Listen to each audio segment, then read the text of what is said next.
Hello everyone, SSC CPO का first shift का paper हो गया है। बहुत लोग पेपर देकर आए। मैं भी 2-3 लोगों से बात किया, बहुत ज़्यादा लोगों से बात नहीं किया हूँ।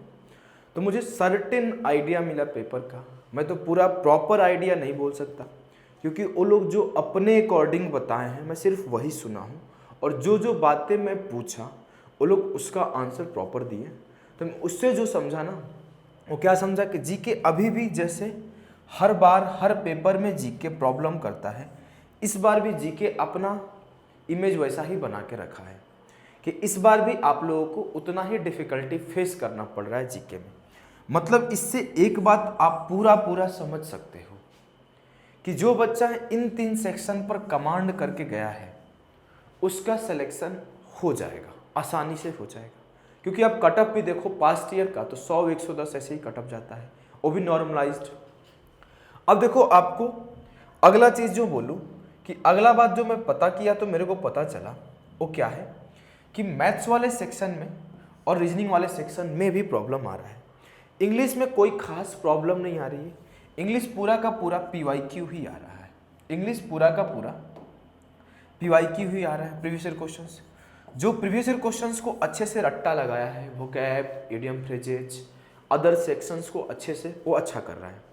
लेकिन मैथ रीजनिंग में भी कुछ ज़्यादा चेंजेस नहीं है। जैसे मैं एक बच्चे से बात किया तो वो बता रहा था कि उसको बार ग्राफ और हिस्टोग्राम के क्वेश्चंस उससे नहीं बन रहे थे। एक क्वेश्चन था उसका बारंबारता स्टैटिस्टिक्स से क्वेश्चन था, एक उससे नहीं बन रहा था, वो नहीं सॉल्व कर पा रहा था। वो लड़का बोल रहा था कि घर पे उसके स्कोर 140, 150, 160 तक आते थे, लेकिन इस बार वो अटेम्प्ट करके 150 क्वेश्चन ही आया। तो इससे मैं रियलाइज किया कि क्या उसका नॉलेज की कमी है या एग्जाम का प्रेशर।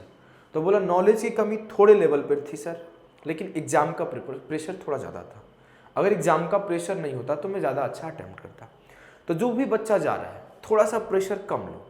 आप ये सोच के जाओ जितना घर पे आता होगा ना उतना ही करके आना है, ज़्यादा नहीं करना है। ऐसा बिल्कुल नहीं सोचो कि अभी आप जाओगे पेपर में तो 50 में 50 मैथ बनाना है, 50 में 50 रीजनिंग बनाना है। ऐसा सोच के जाओगे तो प्रेशराइज हो जाओगे। आप ये सोच के जाओ कि जितना हो पाएगा 40 ही हो पाएगा, 35 ही हो पाएगा, वही करके आऊँगा। क्योंकि जो फंसा रहा है यही 2 सेक्शन बार बार फंसा रहा है, और यही टाइम टेकिंग भी है। यही टाइम टेकिंग भी है। कुछ पैटर्न रीजनिंग में ऐसे आ रहे हैं अभी भी जिस पैटर्न को क्रैक नहीं कर पा रहा है बच्चे, उस पैटर्न को क्रैक करना डिफिकल्ट हो रहा है। तो आपको इन पैटर्न को क्रैक करने के पीछे नहीं भागना है।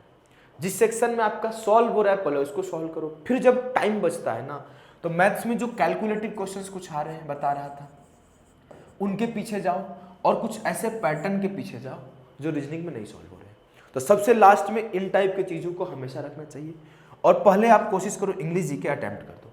भले 10 क्वेश्चन, 12 क्वेश्चन, 15 क्वेश्चन ही जीके में बन रहा है, पहले अटेम्प्ट करके निपटा दो, फिर इंग्लिश अटेम्प्ट कर दो, उसके बाद इन दोनों पे समय दो अच्छे से।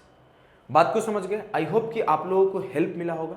और शाम को हम लोग कोशिश करेंगे कि कुछ आपको कल के पेपर के लिए प्रोवाइड कर